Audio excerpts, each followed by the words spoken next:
Welcome to Stark Raving Social, the podcast for comms pros who want to stay ahead in a world that won't stop changing. Your host is Sherry Lynn Starkey, social media strategist, industry pioneer, and trusted advisor to brands navigating the digital landscape. With decades of experience in marketing, PR, and social media, she's here to bring you the insights, strategies, and conversations you need to stay ahead of the curve. From shifting algorithms to AI-driven content, from crisis comms to culture shifts, if it's shaping the future of our industry, you'll hear about it here.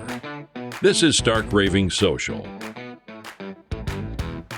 Hey everyone, and welcome to Stark Raving Social, the podcast for marketing and communications professionals who want to stay ahead in a world that won't stop changing. I'm your host, Sherry Lynn Starkey, and today we're diving into something that's got the digital world buzzing, Meta's pivot to community notes. Yeah, it's a model inspired by Elon Musk's X, and it's stirring up a lot of debate. So let's get into it. Here's the gist. Mark Zuckerberg has announced that Meta will be replacing professional fact-checkers with a community-driven moderation model. That's right, no more professional oversight. Instead, the crowd will decide what's true and what's not. If that sounds familiar, it's because this model is heavily inspired by Elon Musk's approach over at X. Now, this move has big implications for democracy, brands, and corporate communications strategies. It raises that age-old question, who controls what people see online? I remember back in the early days of social media, we all trusted the so-called wisdom of the crowd to surface good content and drown out the bad actors. But now, with billions of users scattered across fragmented conversations, that wisdom seems a lot less reliable. For brands, Meta's shift really underscores a core truth. If you want control over how your brand is seen and who sees it, you've got to pay to play. Organic reach in a community notes world? Forget about it. Paid ads are now your best bet for certainty and control over your messaging. But if you're looking to build real communities without spending all your budget on ads, Meta's groups and messenger tools are still powerful options. They let you communicate directly with your audience in more controlled environments. It's like building your own little silo where your messaging isn't muddied by misinformation or unethical content. And let's be real, this move is Zuckerberg bringing Meta back to its roots, claiming it's a tech company, not a media company. That way, they avoid the moral responsibility of being seen as publishers. But then, who's responsible for combating misinformation? Well, the answer's complicated. Governments have a role to play, platforms need to step up, users have to be more vigilant, and of course, the courts will eventually have to weigh in through lawsuits and rulings.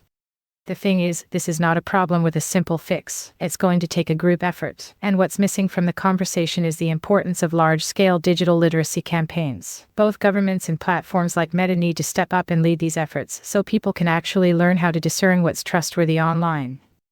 But let's be honest, from a democratic perspective, this shift probably makes things worse. We've seen how damaging misinformation can be, from Brexit to the 2016 US election. History tells us that loosening moderation doesn't strengthen democracy, it weakens it. So, what does this mean for corporate communicators? For most brands, the impact will be limited, for now. But if you're in cause marketing, social issues, or grassroots campaigns, you'll need to get sharper with your strategies. The bottom line, use Meta for top-of-funnel activities, focus on paid ads, leverage groups for direct engagement, and be proactive in moderation and reporting. Brands can also help by raising digital literacy among their audiences. Educating users on how to recognize misinformation can ultimately help reduce its spread. Now, let's not kid ourselves, this isn't about reducing costs for Meta. It's about avoiding regulation. Mark Zuckerberg wants to shield his business from government interference by playing nice within the current US political climate. As a business move, it's strategic, even if it raises ethical concerns. And the kicker? This move away from professional fact-checking isn't just about Meta's bottom line. It's about reasserting control over the platform while dodging the publisher label. So where does this leave us? I like the idea of a hybrid solution, something that combines professional fact-checking with community notes. But Meta's not likely to go for that. Maybe more progressive governments could implement combinations to protect their citizens. It seems strange to me that the whole world has to play by the USA rules when it comes to social policy. Ultimately, for corporate communicators, the takeaway is clear. Adapt your strategies to maintain control where you can. Lean on paid ads, leverage groups, and be proactive about moderation. And maybe, just maybe, it's time we all got serious about raising digital literacy because the wisdom of the crowd alone just isn't cutting it anymore. That's all for today's show. If you've got thoughts or experiences to share about Meta's pivot to community notes, I'd love to hear from you. Drop me a comment or reach out on social. Until next time, stay social, but stay smart. This is the Stark Raving Social Podcast, and I am Sherry Lynn Starkey.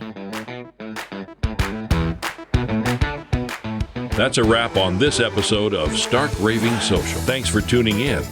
If you got value from today's show, make sure to subscribe so you never miss an episode. And if you know a fellow comms pro who could use these insights, share the podcast and help them stay ahead in a world that won't stop changing. Until next time, keep learning, keep adapting, and keep making an impact.